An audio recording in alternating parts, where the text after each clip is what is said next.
Aujourd'hui, j'avais envie de prendre un moment calme pour revenir sur cette année qui vient de passer, 2025. Une année faite de petits instants, de voyages, de découvertes et de moments simples mais précieux. Le début de l'année, c'était encore un peu flou, un mélange de fatigue et d'espoir. J'avais envie de ralentir, de respirer un peu plus profondément. Et sans vraiment m'en rendre compte, j'ai commencé à collectionner des souvenirs, des regards, des lumières, des moments que je n'avais pas envie d'oublier.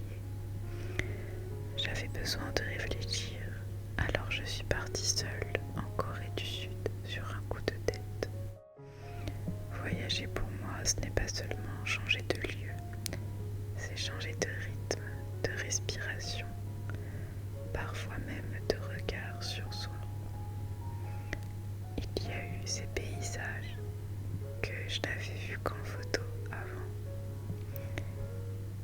Et puis tout à coup, j'y étais. Le bruit du vent, les pas sur le sol, les couleurs que la caméra ne capture jamais complètement. Une culture que je découvrais enfin, des rencontres et le calme.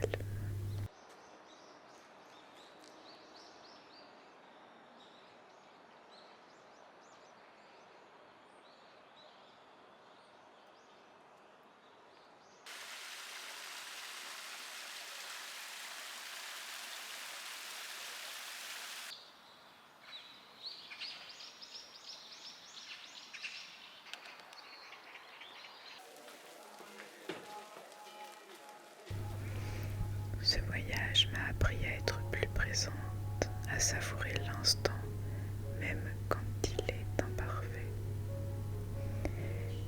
Et s'en est enchaîné d'autres voyages, des moments en famille, sur les côtes siciliennes, des moments solitaires dans notre belle région alsacienne.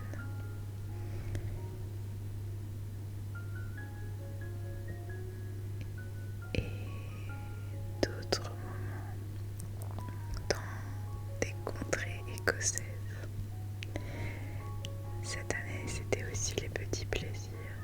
Un chocolat chaud le matin, une promenade sans but, un moment de calme dans mon appartement.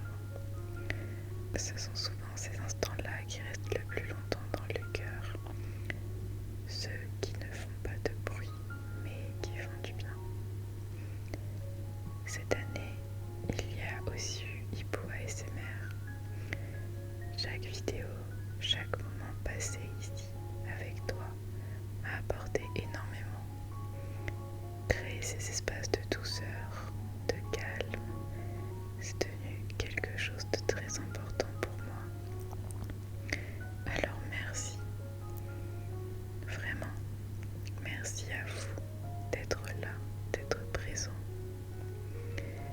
Et maintenant, 2025 touche doucement à sa fin. Je ne regarde pas une année parfaite. Loin de là, il y a eu beaucoup de bas, beaucoup de pensées noires. Mais c'était une année vraie, une année qui j'espère sera un tremplin pour l'année 2026. Une année qui m'a appris à ralentir, à écouter et à m'écouter, à apprécier le chemin parcouru pour arriver à la quête finale. J'espère